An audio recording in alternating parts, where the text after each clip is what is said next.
Le département, premier partenaire du sport en Sarthe.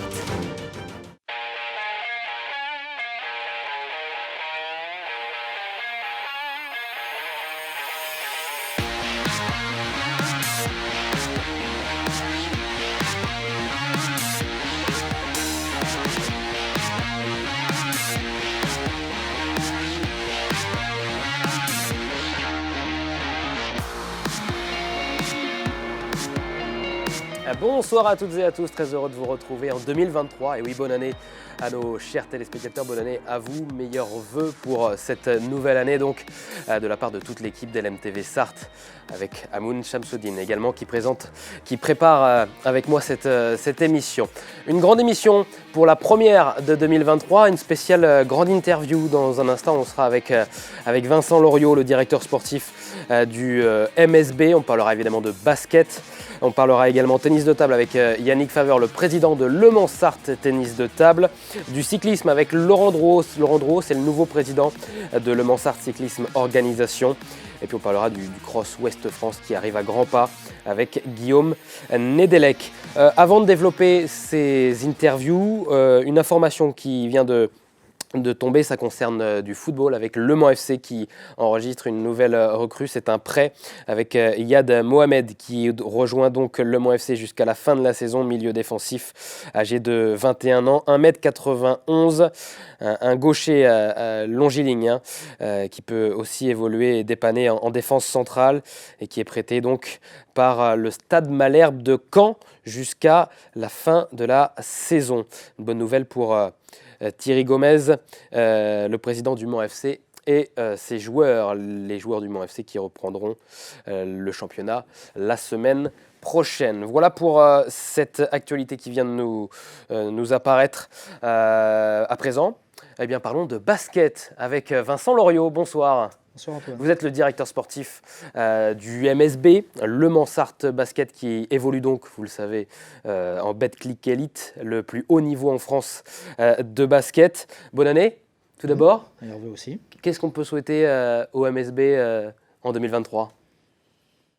Pas de pépins physiques et que le meilleur gagne, dans le sens où je pense qu'on a un effectif qui est en mesure d'être compétitif dans l'objectif d'atteindre les playoffs.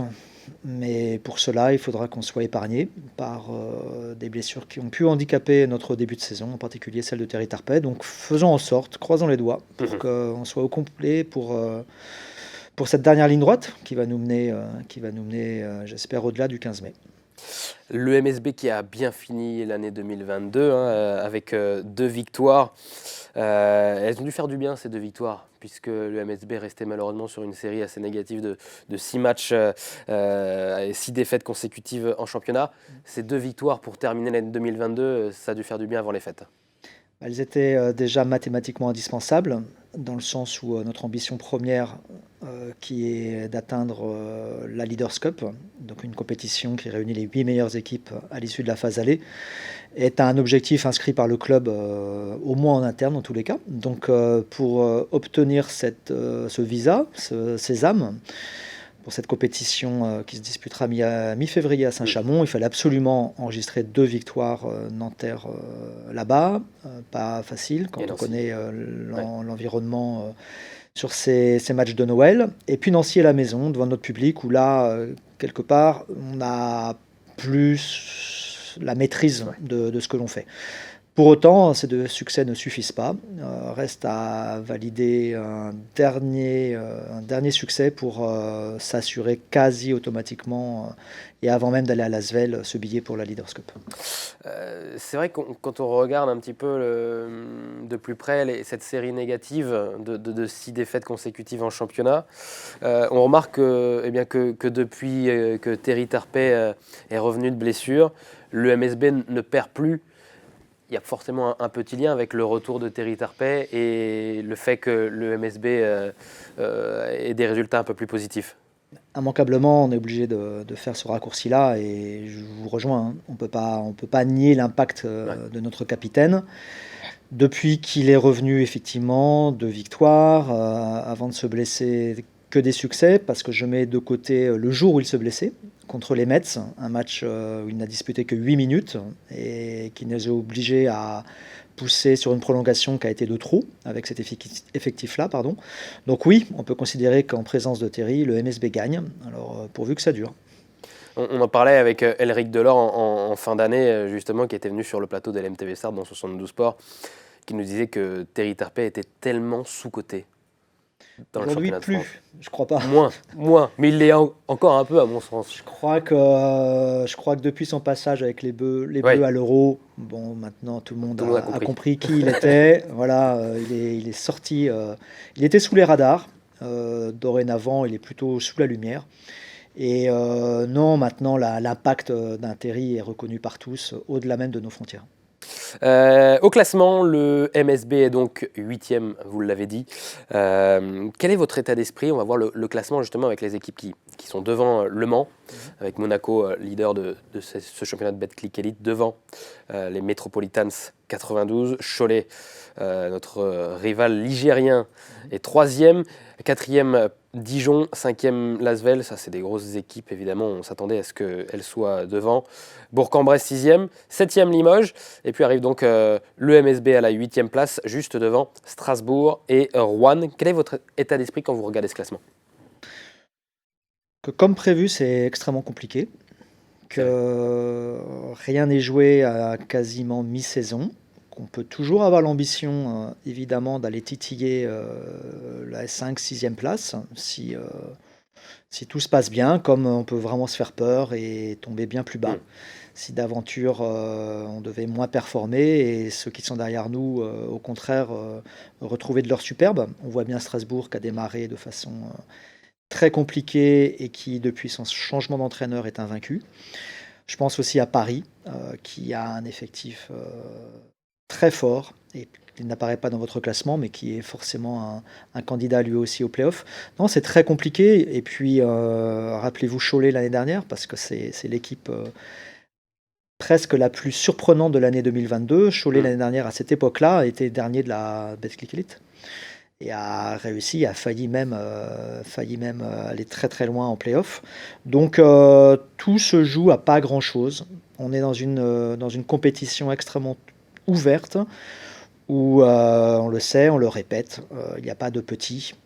On voit des résultats très improbables. La dernière journée, Pau dominait largement Dijon, alors qu'on disait Pau moribond peu de temps avant de nous jouer. Donc ça demande beaucoup de vigilance, beaucoup d'humilité, de modestie et besoin aussi, et je pense qu'on a réussi à le faire en interne, à ne pas perdre les pédales, à rester soudés lorsque justement on traverse une très mauvaise passe comme a été celle qu'on a pu avoir avec 6 défaites consécutives.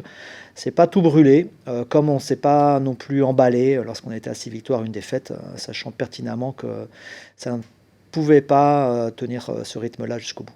Quelle est la plus belle équipe, à votre avis, de cette Betclic Elite? C'est forcément Monaco, parce que c'est le plus gros budget de l'histoire du championnat de France.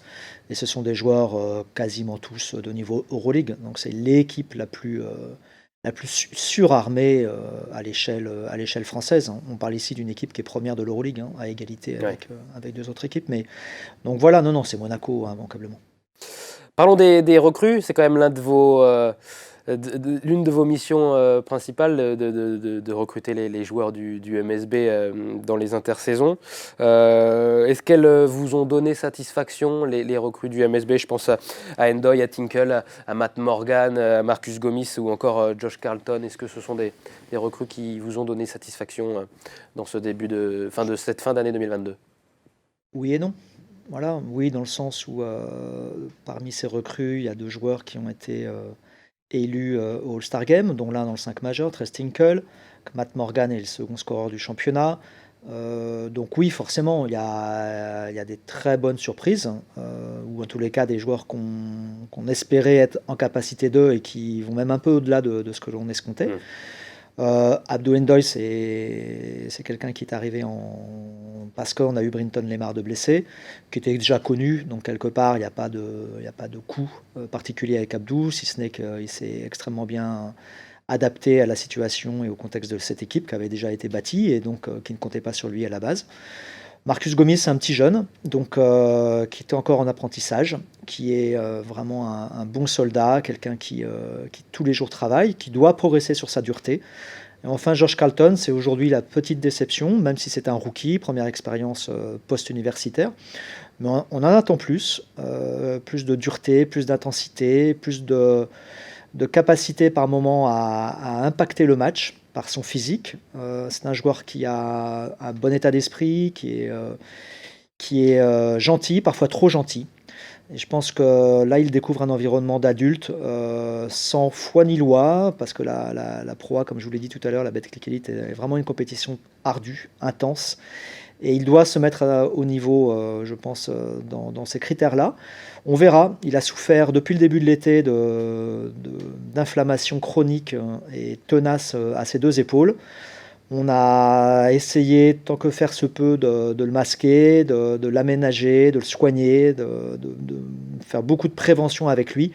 Là, ça a craqué sur la toute fin, sur le mois de décembre, ça devenait presque intenable pour lui.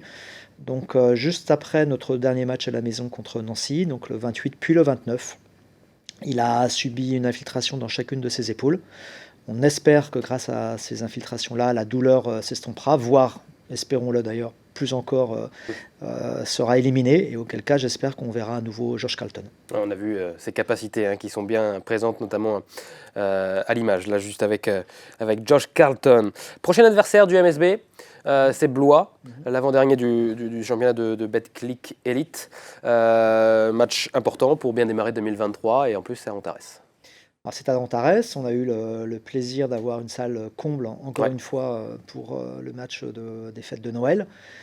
Je pense qu'on a contenté notre public, qui répond vraiment présent depuis le début, et ça c'est une superbe nouvelle, parce qu'on s'y attendait pas forcément. On est à plus de 5500 spectateurs de moyenne maintenant, je crois. Donc on espère là encore, même si c'est un dimanche à 17h, un jour et un horaire peu régulier, peu habituel pour nos spectateurs, qu'il y aura encore du monde. Blois, c'est un voisin. On sait que leurs supporters vont venir pour le coup en grand nombre.